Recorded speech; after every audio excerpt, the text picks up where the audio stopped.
Good afternoon and welcome to this event hosted by Dentons in conjunction with Women in Planning. My name is Katie Schooler and I'm a Senior Associate in the Planning team at Dentons and will be chairing this afternoon's event. This afternoon, we're looking at how the planning regime can be used to deliver high streets that work both now and in the future. The COVID-19 pandemic has completely upended our usual patterns of movement. Both our work and leisure time has been confined to our immediate geographical areas. Our world's been very small and very localised. This has obviously had a huge impact on our city centres, town centres, neighbourhood high streets and all the places in between. It has also forced many of us to think in more detail about the places in which we live, but also how we want to live.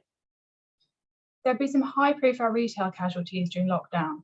The Arcadia Group went into administration, all Debenhams and Mothercare stores on the high street have closed, to name just a few. But it seems particularly timely to be looking at this issue now. From today, 1st of July, the furlough support scheme starts to be rolled back, as does the business rates relief holiday. So as we cautiously start to teeter out of lockdown and the support measures start to fall away, the true effect of the pandemic on the retail sector will become clearer. But our high streets are more than just retailing. While some of the changes and challenges brought about by the pandemic are new, many are the continuance of pre-existing trends. The reality is that bricks and mortar retailing has been in decline since at least 2008. For the last 5 years, more shops have closed than have opened. So COVID has simply accelerated some of the trends we were already seeing. There is often a tendency to talk about high streets with a sense of doom and gloom, but high streets in their various forms and their various scales have been a persistent part of our urban form for centuries. The necessity which once drove people in part to the high streets is gone. If we need food, there are multiple ways of doing that. Same for books, same for clothes. There are very few goods which I can't have delivered to my home or services which can be provided to me at home. As a result, we need to understand what role our high streets play when there's no longer an element of pure necessity. But what should we be thinking about when planning for high streets which work both now and in the future? To explore that question, this afternoon I'm joined by 4 panellists. First, we have Alison Squires. Alison is a chartered town planner and chartered surveyor. She began her career in local authority in planning policy, working with Walsall Council in the Midlands and then the London Borough of Southwark. She retrained as a surveyor in 2014 and currently works in the site assembly and compulsory purchase team at Addison Young.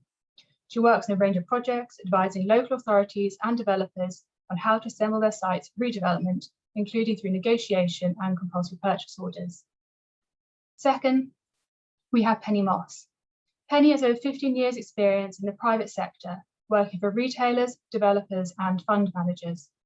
Her experience includes mixed town centre redevelopment, as well as retail warehousing developments, and provided advice on development options and longer-term asset management issues. She has rationalised some of the most significant retail schemes to be brought forward in London over the past decade and was appointed to the High Streets Task Force in October 2020. Next, we have Katerina Karaga. She's an urban designer, trained architect and qualified town planner with more than 13 years of international experience. She's an associate at Barrels, where she heads up the master planning team and leads on large-scale master plans and town centre regeneration projects, including Wakefield City Centre Master Plan, Bolton Master Plan, Convoys Wall, Sutton Town Centre, and Otterpool Park. Finally, we have Claire Heifer-Davis, who's a development manager at the Crown Estate. She is responsible for delivering public realm projects across the Crown Estate Central London portfolio, including the recent transformation of Regent Street. Claire has over 10 years' experience, her former life as a planning consultant, and brings her public realm experience to today's panel discussion. For the first part of the session, I'm going to be handing over to Katerina to talk us through some of the challenges and considerations of planning high streets from a design perspective. After that, there'll be a panel discussion. You should have a Q&A tab at the bottom of your screen. Throughout this session, please feel free to ask questions via that tab. We'll do our best to address those at the end of the session. If you'd like to direct your question to a particular person, please feel free to say so. Katerina, over to you for the presentation. Thanks, Katie. Thank you. I'll try and share my screen now.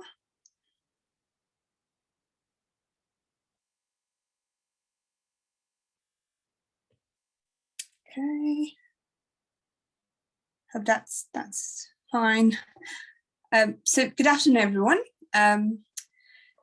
Super happy and honored to be here. It's a topic that has been discussed over and over again on on different occasions, I think, in the past couple of years. And what I'll try to do is to give an overview of the main drivers for change, which echoes what Katie already elaborated on.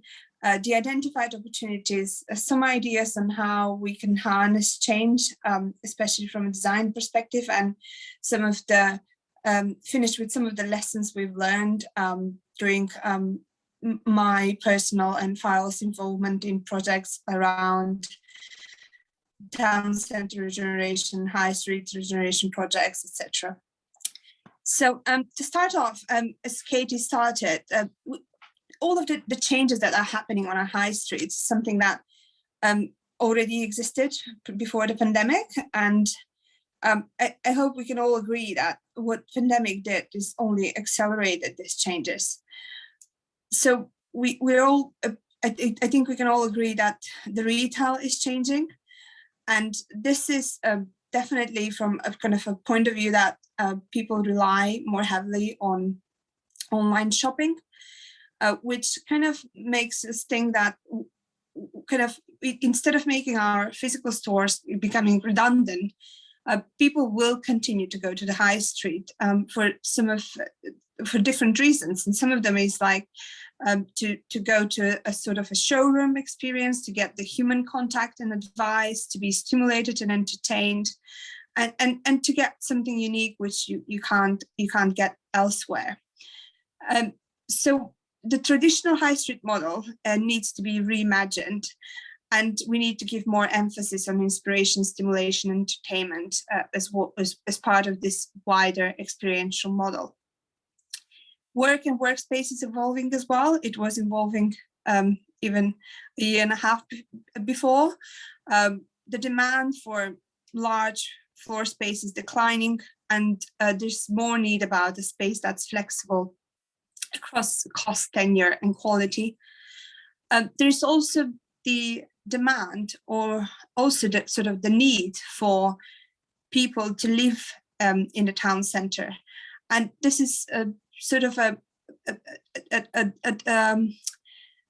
direction which is not only that people city centre living or living around our high streets bring the 24/7 life to the town centre and to the high streets, but it also creates a better sustainable environment where people live close to the amenities that are already there, rather than creating new locations or relying on long journeys to get to the needed transport hub, or to get to your local leisure center, or to the local cinema. So it's about this concept that has been spoken about a lot in the past year. It's an older concept of the 15-minute city, but we can see now that a lot of cities are embracing it, especially from a sustainability point of view, and kind of creating this density around the high streets and around the amenities and the green spaces that already exist in our town centers. And then the last one is about the change in lifestyle and social interaction. We are social beings, and we do need to interact, and we need a kind of to again, going back to the experiential offer, it's about leisure, health, well-being, knowledge, and entertainment, which we can see that in the past year it has shown as a really important aspect of our everyday life. And sort of to touch on some of the summary, or to summarize on some of the identified opportunities, there are a couple of slides which are trying to tease some ideas around what the high streets of the future might be. And one is about how can we reclaim our high streets. So providing this well-rounded diversity of offer with urban greening, leisure, allowing for more public space for walking, cycling and play. So it's about the live, work, play and visit concept, but also it's about the empathy in the community and bring back the give the communities the decision making of what should happen on their high streets. So put the local communities in charge. The health is wealth, or as we all know, during the past year, we were also relying on and discovering new green spaces in the neighborhoods we live. So how can we green our high streets? How can we open up links to some of the existing open spaces? And how can we promote a healthier lifestyle? Multi-use and flexibility, so bringing sort of joker buildings in our high streets, which can be the place where things change, and it's sort of like a theatrical space where there's always a new content that kind of keeps bringing people back to visit. And then all of that needs to be balanced out with what is the actual offer on site, and how all of the whole kind of built environment and the ecosystem can work together to provide a better circular economy. Kind of coming back, importance of the local community. When we are looking at what's the future for our high streets, we often go back to the unique selling point, what differentiates one high street from another, and there's never kind of the clear response to say this is what needs to happen everywhere, which is why we need to rely heavily on the consultation, talking with local communities, co-designing, co-creating spaces. And there are different ways and methods of how we can do that. I've put some images just to kind of tease some reactions here, but there's the classical consultations format that we used to have before the pandemic. And then as part of one of our projects, the Wakefield City Centre Master Plan, we did, because of the pandemic, we had to go for a digital consultation, which has, it was really successful at the end, because we've bombarded kind of the social media and as well as some of the physical places in Wakefield with posters and banners talking about what we're doing and how we want the local community to help us to find the right response of how Wakefield Town Centre and the High Street needs to evolve. And then obviously the super important aspect is working with the younger population, because we are planning for them and understanding what they would like to see. But to kind of summarize on all of this, we've been talking a lot about how and where people can continuously get engaged. And it's not just a one-off experience and an event, but the opportunity for maybe an urban room, for every high street to have its own urban room, which is an exhibition space, a learning space, a community space, where locals can explore the current, past projects and then plan together for the future. So this is a concept that already exists, and some of the town centre has it, but it's about the idea of how we can make it even stronger case for something like this to happen. And then really important, the flexibility and resilience of our high streets. So what should happen in the future? We should avoid the cookie cutter approach, as I said, but how can we stimulate the senses and kind of look at what our high street should do in the future, including all the novelties like the digital infrastructure, and then providing the multicultural environment and entertainment and the public forum, etc. And one of those aspects is also talking about the green takeover or the green recovery, which we see as a really important for our well-being, the physical and mental health, and should be available for anyone and anytime. And in this terms, it's about the presence of the green infrastructure on our high streets as part of that wider network. And I just put a slide with a couple of examples of how that's like smaller and bigger projects of how that can be done. One is the Wild West End project, which I assume many Londoners can notice the change of kind of the West End and central London, where Regent Street has been changing over the past year with new spaces for accidental green spaces, and then which link into a wider network for enhancing biodiversity, encouraging the wildlife, establishing new green corridors. And all of that is to improve the well-being of the residents, the workers, and the visitors, but also to kind of work with that wider network of biodiversity and ecological connectivity. And to rise and promote the benefits of this in a bigger sense.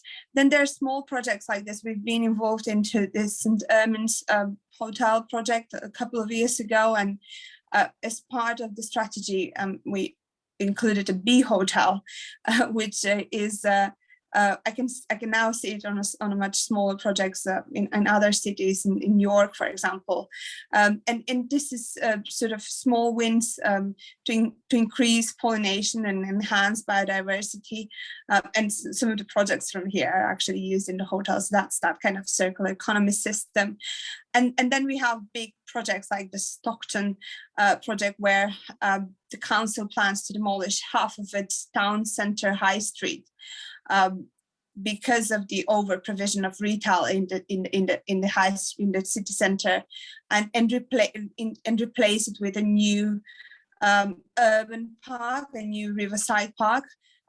So that kind of all kind of links into the green recovery topic.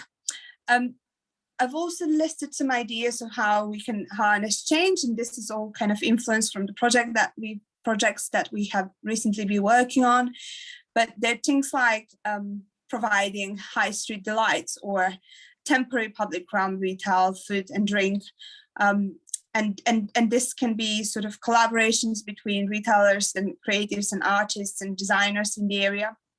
And it can also be supported by the council to develop this, as we call them, the Big Bang festivals, to commission new temporary public ground projects and champion the art and science collaboration. Then there's also the idea of using the spaces that we already have. So how can you retrofit some of the vacant units on the high street?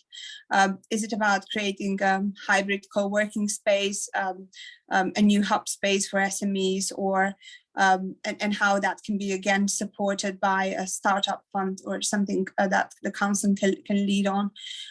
Incubators for food and retail, again, another super trendy types of projects that we're seeing is this cluster of micro businesses which are creating a market style environments for food and retail.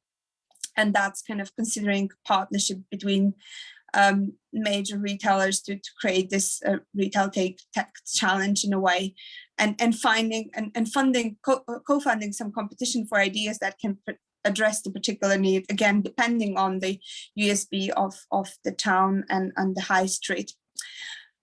Building on the points of difference, what's already there, is it the local architectural styles, the local materials, the local traditions, or is it about clustering the similar types of businesses and creating these character zones where we can inject life into physical works, but also we can support this by different groups and organizations that are already active in it.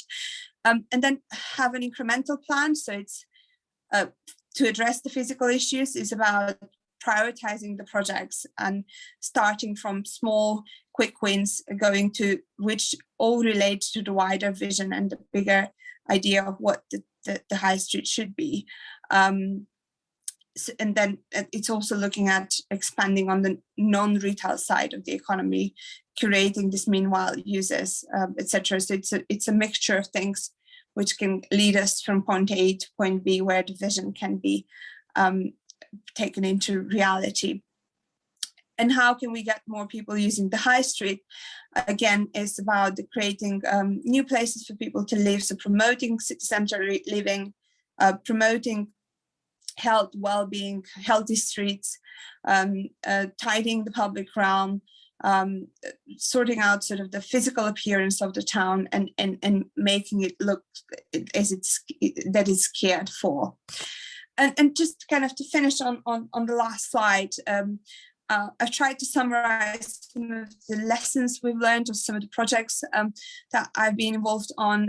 As Katie mentioned, certain town centre master plan, Bolton. We're currently working on Wakefield city centre master plan, soon to go into a second stage of consultation. But it is about how we foster the long-term, large-scale regeneration, but how you start small. And then it's, again, setting the priorities for delivery and phasing. We need to remind ourselves that the plan needs to stay flexible, avoiding the big deal projects to impede the small scale and immediate transformative projects, phasing the work, embed the stakeholders' engagement and the local community, because it's their projects, it's not ours. Ensure that there is a regenerative change and process which serves all communities, and then it's about small, unique and low turnover endeavors. There's no one-size-fits-all approach. The focus on the green recovery and active travel promotion is important. Again, we need to think about co-designing and co-creating with local communities. We need to think about consolidating and compacting the retail offer, and a real variety of uses, including the experiential led retail, but that's not enough, because we need to be thinking about bringing more office, leisure, entertainment, health and well-being, education, public services, makers places and whatnot into our high streets. And all of that can be also boosted by the number of people living close to the high streets, and then work together with all the forces from planning to implementation, active management, from the physical to the intangible, while using technology and digital.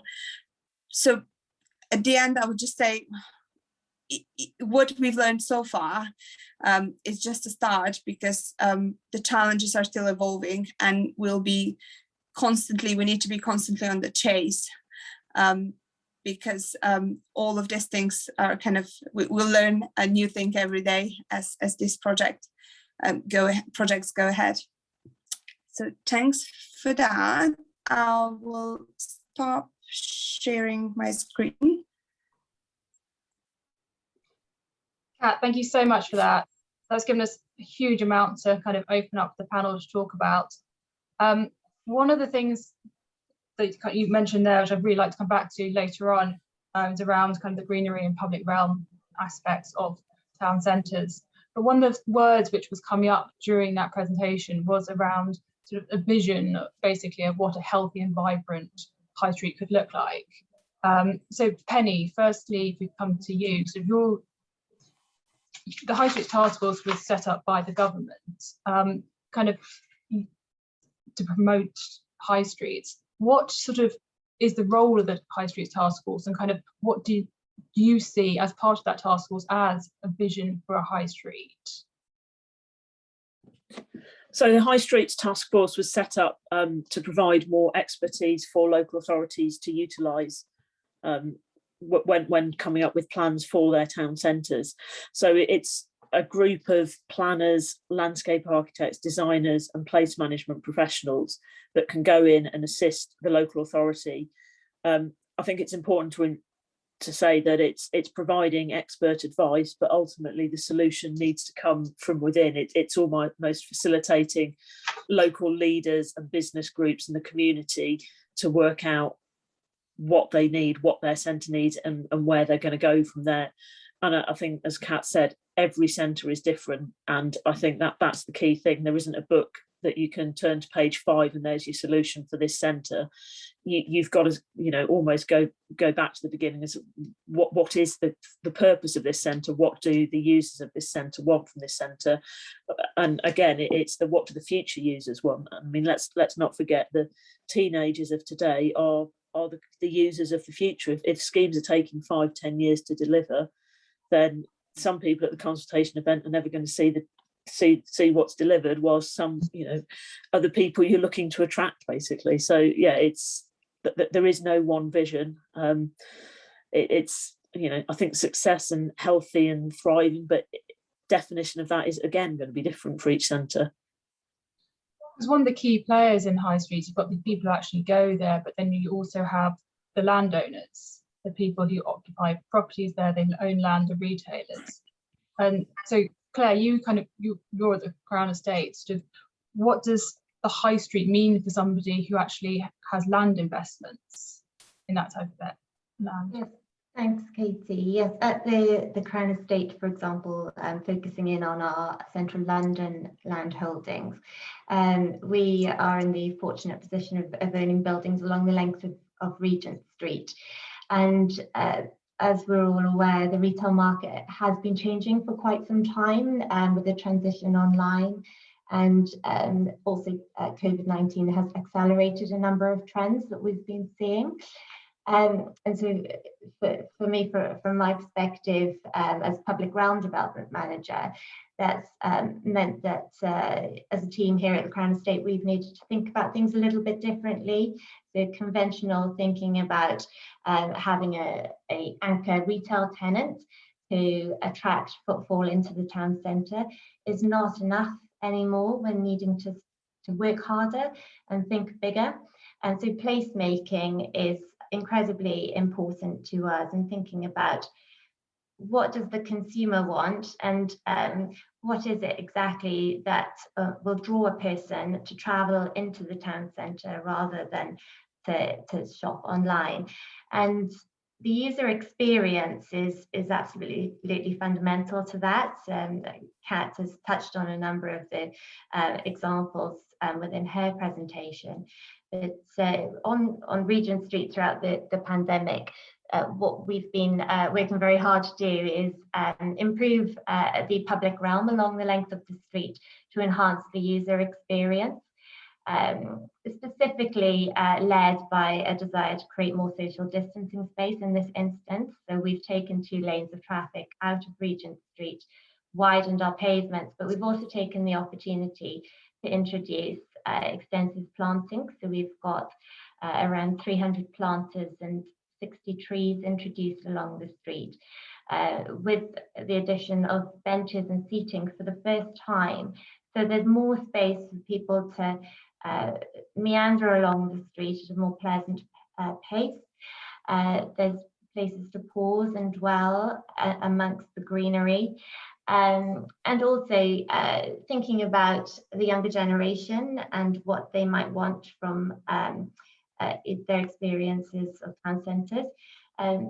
Instagram opportunities are becoming more and more sort of important, driving footfall.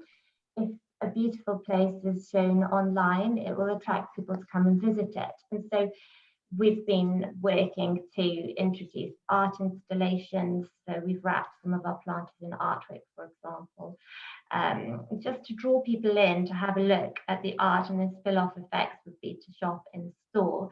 So it's that wider package of the experience of the place to draw people in and beautify our places, but also make sure that they function effectively and draw people into the stores. So thinking big, bigger picture is key to us. Obviously, we wouldn't be having this conversation if all our high streets were utopian places we all wanted to go to and they were thriving. There are obviously different challenges around about what is preventing high streets being the places that we would love to shop.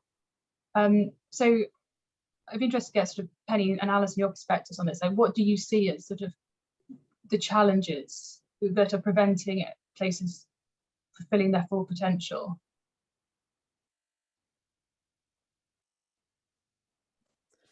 I think in some instances it's almost is it paranoia of change or fear, or there's just so much that needs to be done that nobody knows where to start.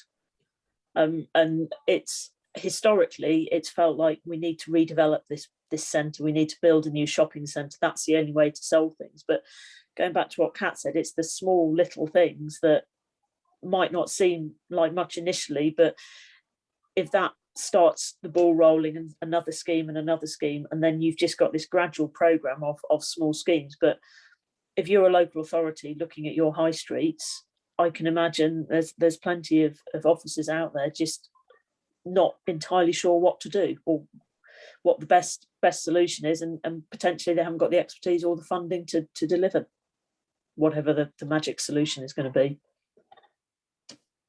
I could add as well, I think from a site assembly and compulsory purchase side, one of the key challenges is about a lot of high streets aren't owned by local authorities. I think in Claire's examples of the Crown Estate, they're very fortunate that they own so much of Regent Street, so they have that control.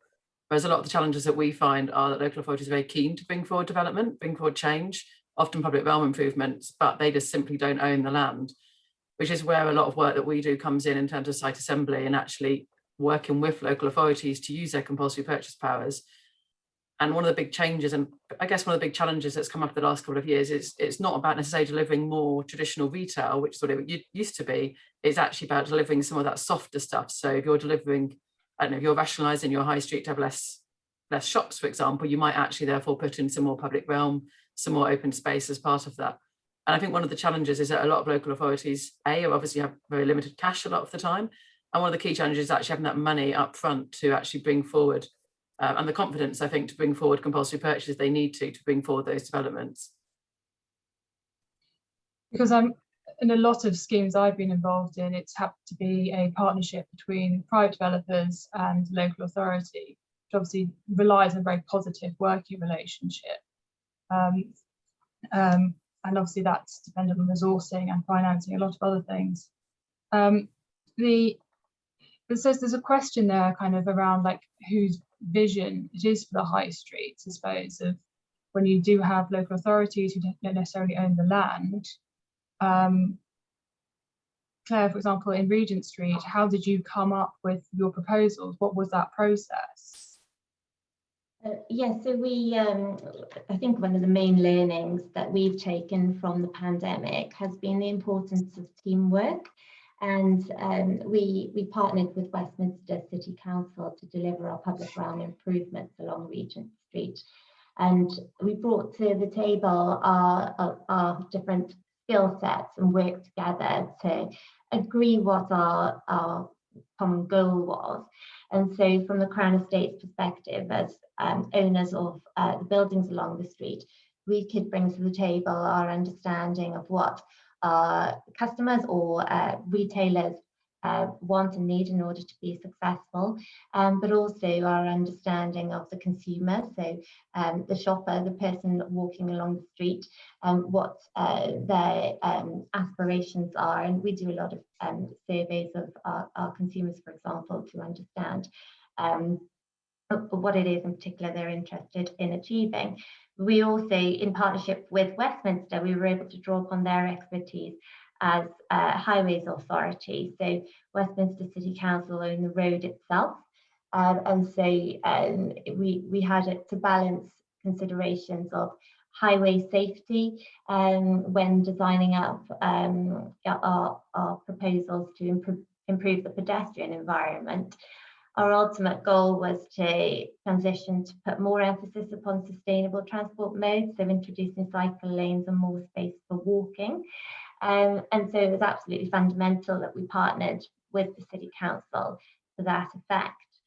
So I think that where possible to have those strong working relationships, you'll ultimately achieve more successful places. Accessibility is obviously quite a key part of a healthy, vibrant town centre. And during the course of lockdown, obviously there has been kind of a more emphasis and shift towards things like cycling and walking. Like Penny, kind of from a planning perspective, do you think we need to be thinking about obviously accessibility is often in town centres focused on the car. Kind of in your vision of what a future high street should look like, should we be kind of banning cars? Like, should we just be expecting everyone to walk and cycle? I mean, I think to say we need to ban cars is probably going to create a lot of feedback. So I'm not going to go all out and say that. But if we're talking about a 15-minute city, then the idea of that, whether that's your high street or a city, is that you should be able to walk there and you should be able to cycle there. And if part of that is, you know, it's reducing the journeys that are less than 5k is what's going to make an immediate difference in a lot of areas.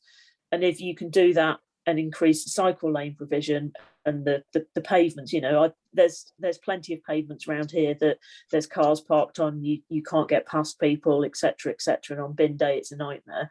But you know, if pavements are wide, it's easier for you to walk somewhere. If there's a safe cycle route, it's easier to cycle there. And then I think we need to look at what provision there is in centre, because the last thing you want to do is cycle into town and your bike is nicked and you can't actually get home. I know there's several boroughs in London that are using vacant units as bike parks. They're centrally located. They've got CCTV in there. They've got somebody, you know, essentially somebody watching your bike, so it's there when you go back to pick it up.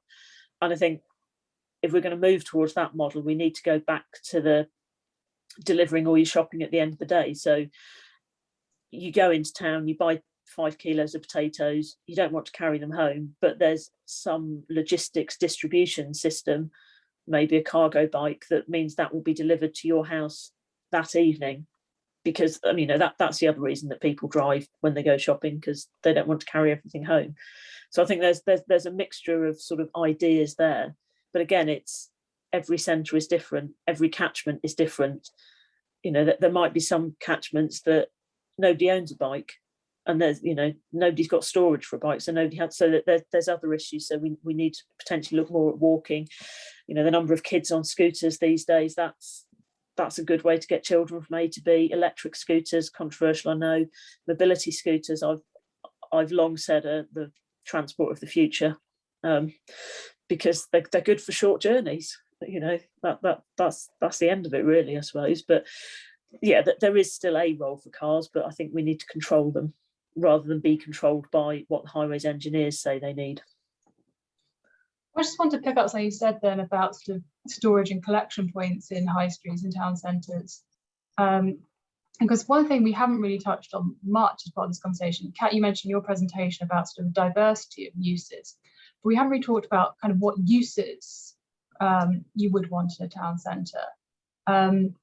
And, you know, Kat, from your kind of design perspective, is there sort of a curation that we should be looking for of kind of what, you know, you want a certain amount of this, certain amount of that? Like how do you establish in a particular place what uses are going to work? Yeah, I mean, I do think, yes, it does need to have a certain level of curation. It does need to have a vision, sort of, to know what goes where, rather than kind of an unplanned, in a way, evolving or development on the city centre where the users are not clustered around, so they cannot work in kind of in a good ecosystem.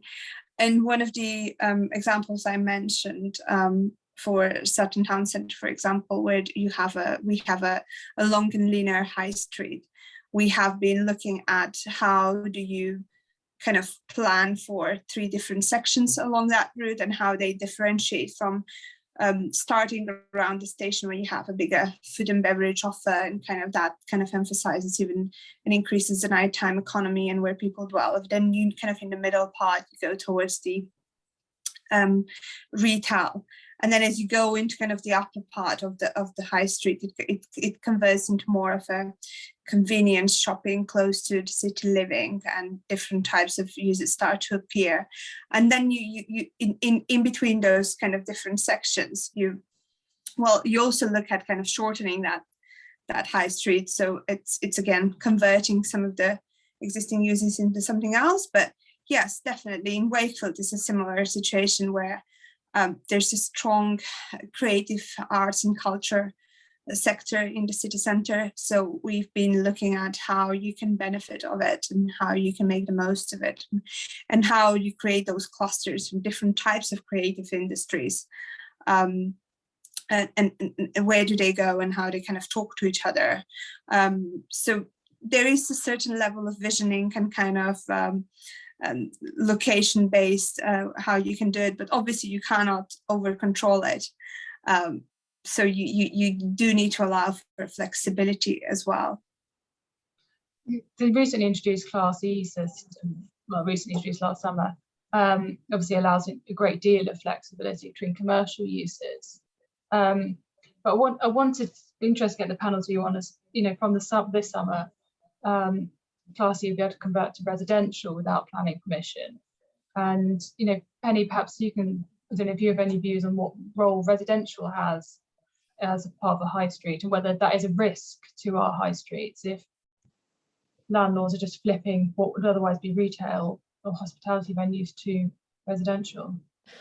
Yeah, I mean, I think it does have a role. I mean, there's many high streets with residential in the town centre, and it's definitely got a role. I'm very conscious that sometimes views are London centric, and whether values stack up outside London is another matter.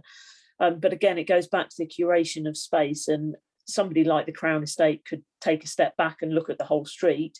Whereas if your high street, every single unit is owned by somebody different, they're going to act in their own interests. It's almost sort of the tragedy of the commons, but in reverse. And if that's going to make you more money in the short term, then we might see pepper potting, which is dangerous almost. You can lose the ends if you like, but once you start breaking up the commercial bit in the middle, you start to have problems, and you also have conflicts. If you've got a residential use next to a takeaway, next to a pub,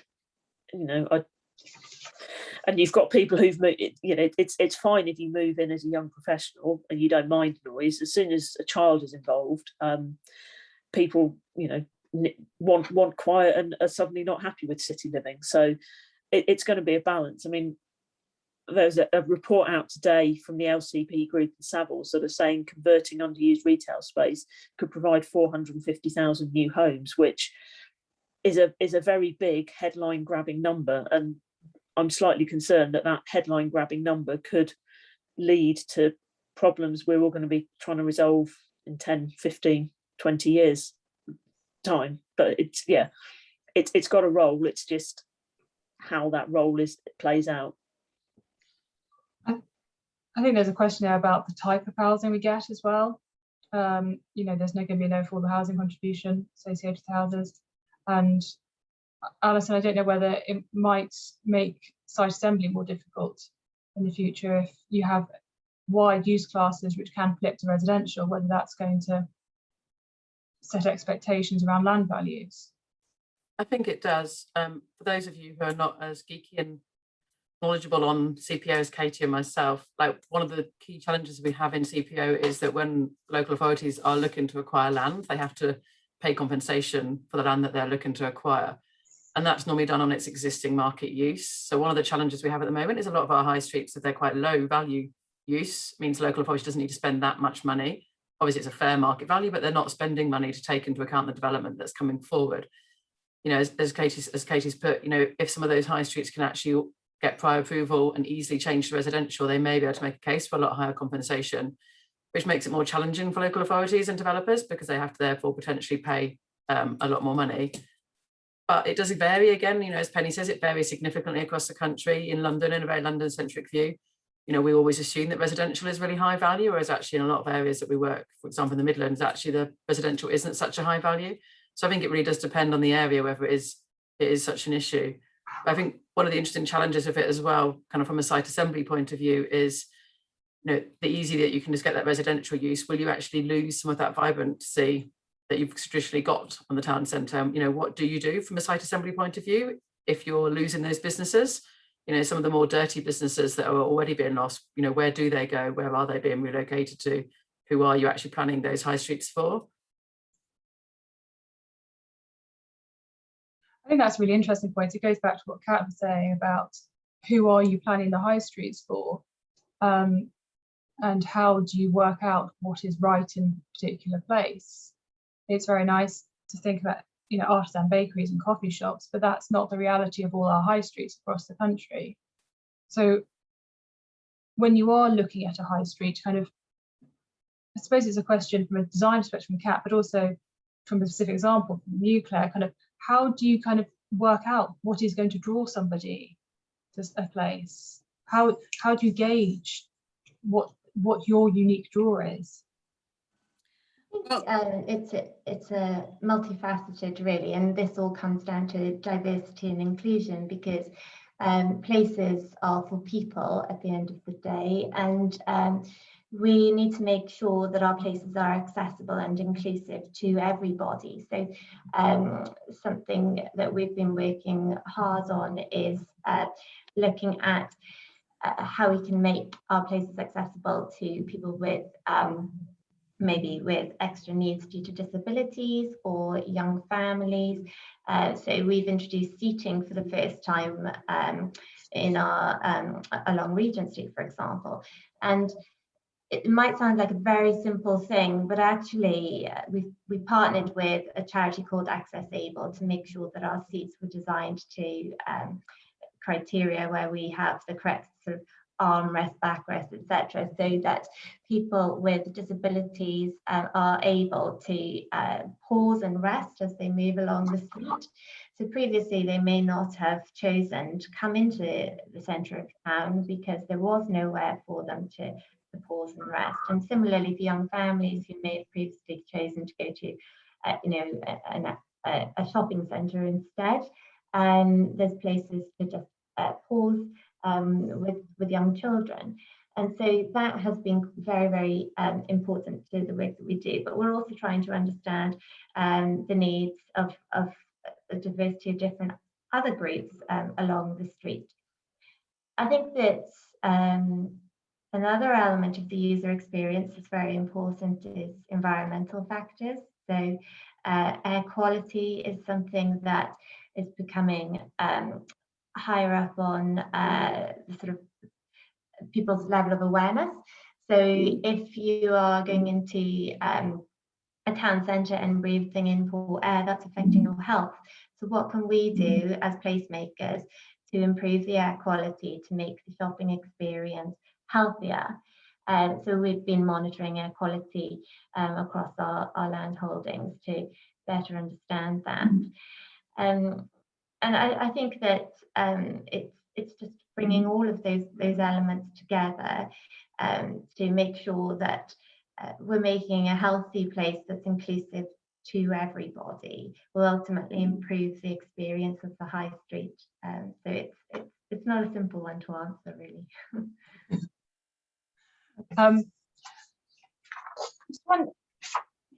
We talked at various points about kind of powers which are available. We talked about compulsory purchase powers, for example.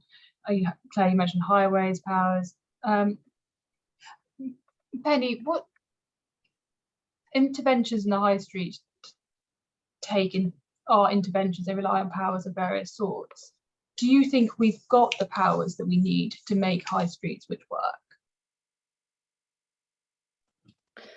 I think that the powers are there. They're sometimes hidden away a little bit, but it's there is the ability to change the use of buildings far easier now with the introduction of Class E, and that was always a big issue and a very big flexibility point. I remember measuring the shop front of a unit somewhere it was a tiny little unit. We wanted to put a foreign money exchange place in there, but it was in a primary retail frontage, and we had to demonstrate that there was a certain percentage that was still A1 retail in old money.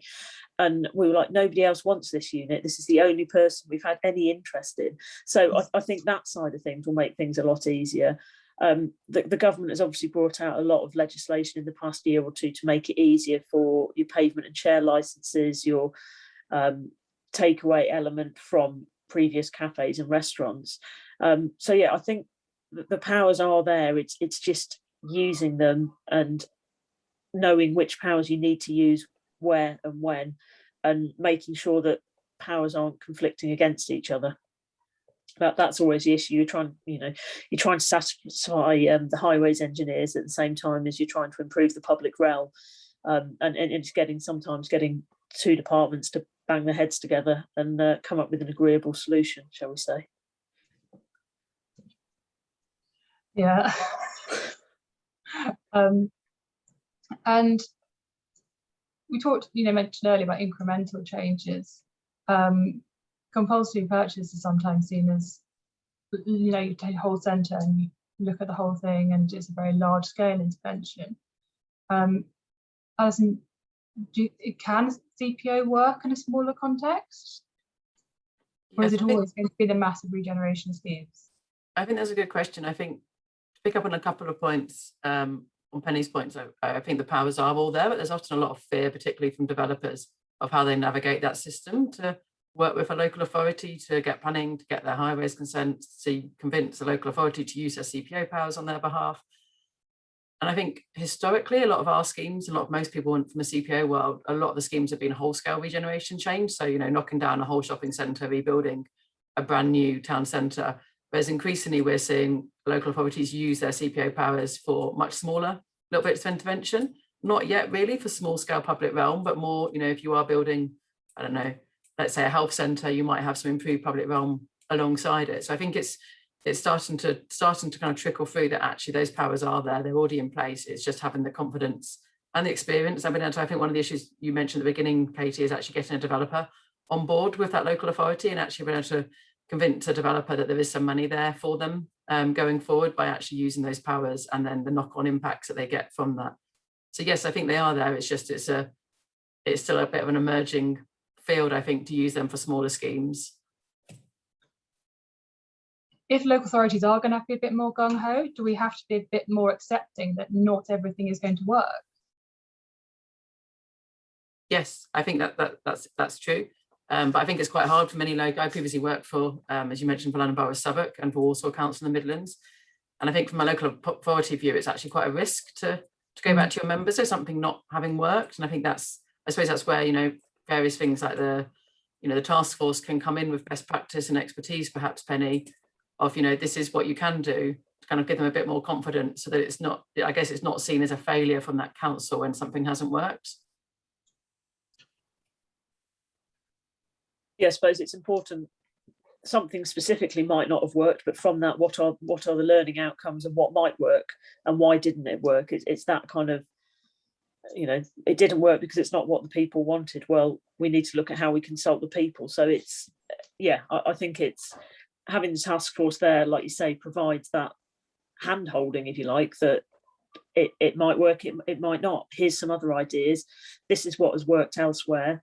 We can look at options that might work here. But like you say, I can imagine it's very difficult going back to members and saying we've just done all of this, but unfortunately it's not had the desired effect. I think that's the challenge. At the end of the day, politics are involved in those local authorities, and a lot of local authorities we've worked in where they've changed their mind on a scheme, it has caused them a lot of problems of going back to members to say, actually, we don't want to do this. And I think that would again happen if they have spent money and resources prioritizing this intervention. That's, that doesn't work. I suppose, what is your rationale for why it hasn't worked? What can you do to take that forward?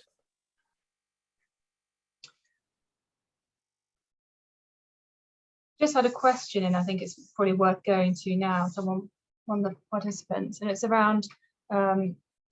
Mentions that one of the key issues alongside the social and economic aspects has been climate change, and the need for high streets to be fully responsive to the changing weather that we experience, particularly flash flooding. I suppose from a design perspective, is that something, Kat, that you are having to be more mindful of? Kind of how do you make the materials, things more resistant, resilient to fluctuations? Yeah, and so yes, thanks, Katie. It is something that's obviously coming out more and more lately, which is why I've sort of touched on flexibility and resilience when it comes to design. And again, I would kind of refer to an example of Wakefield City Centre Master Plan. We have been looking at this quite kind of in quite a wider detail, in a way, of how we can introduce rain gardens on some of the streets, how we can introduce more greening to start with green walls, what Claire mentioned, air quality, improving the air quality by limiting traffic on some of the streets or reducing traffic. So as well as sort of improving the biodiversity, etc. So it's quite a complex question, I would say, but we need to start somewhere. And I think kind of the green recovery and is one of the aspects that we have been looking heavily on our projects.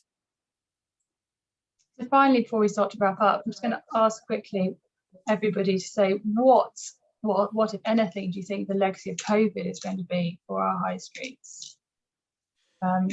Penny, what do you think COVID is going to mean for our high streets? I think it's, let's pick up some positives.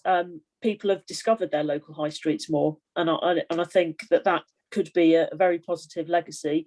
If I buy a coffee every day and suddenly I'm, whatever the new normal is, some of those coffees are bought in my local high street rather than in London. Actually, near me, it's an indoor plant and dog specialist cafe. Now, I don't know how, what that, it's one of those slightly quirky cafes, but they sell coffee. They've got some seats outside in the sunshine, so it's kind of, we're all almost responsible for going and spending that £5-10 a week in our local high streets, because we can't sit here on a presentation like this and say what everybody should be doing, when actually it's partly in our power to go out and support that high street. So I'd challenge everybody to go and spend £10 in your high street this weekend. And I apologise if you buy anything totally random. I'm very sorry. But a coffee's easier because you don't have to keep it. Yeah. A house plant, a dog, whatever else you might come home with. I apologise in advance. Claire. Just the number of plant shops that has been opened, especially in my neighbourhood, is just super surprising. But I suppose that's kind of one of the things that we all started doing, like appreciating green, not only outside but also inside.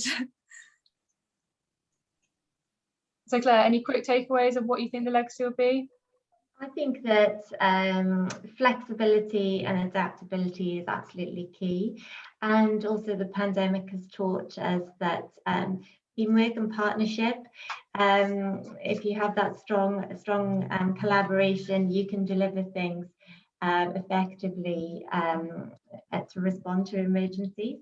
And I think that something that has been really important to us is it's allowed us the opportunity to learn what works well and what doesn't. So our scheme on Regent Street has been delivered as an experimental trial, and we are testing what works and what doesn't work to inform us in terms of the future design of the street. So I think be flexible and be open to learn and adapt.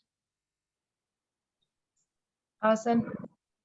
I think really the same point. I suppose it speeded up the change that was already happening. And I think for me, the key points are about having more adaptability, more flexibility on our high streets. Who knows if we'll be going back into lockdown. And I think, a lot of high streets want to be able to adapt to that as quickly as they can, varying what use you're doing, different times for your cafes to be open and so on. Very quickly before we wrap up, I'd like to gauge the view of those in the call about how they feel about the outlook for the high street. So a poll should now be appearing on the screen. So that poll is asking, how optimistic do you feel about the future of our high streets? So you can choose the answer which most aligns with your view. I'll give you a few moments to do that.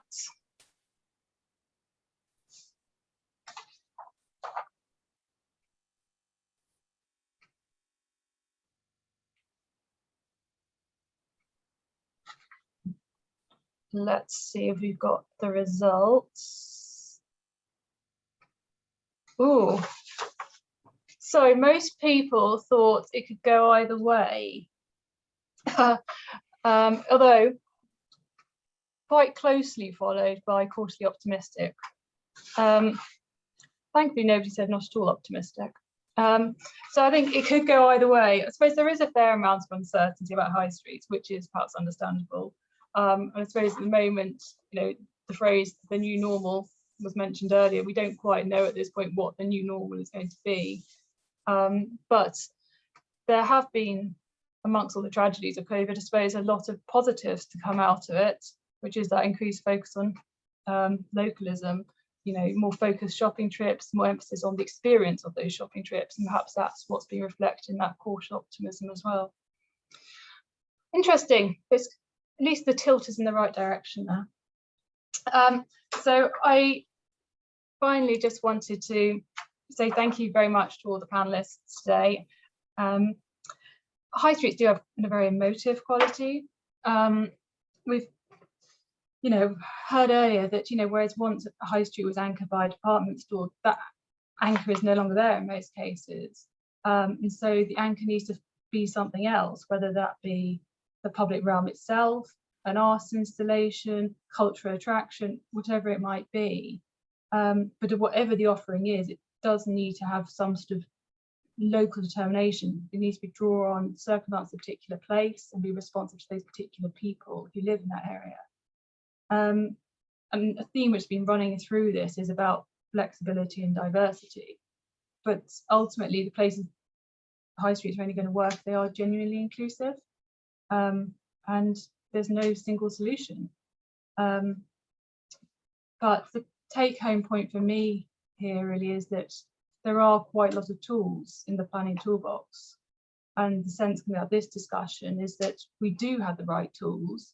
It's just a question of sort of using creatively, inventively, and using their full potential, but also experimentally, trying things and seeing and hoping and planning for them to work, and using those positively. So thank you very much to the panelists, and thank you for everybody for joining this afternoon.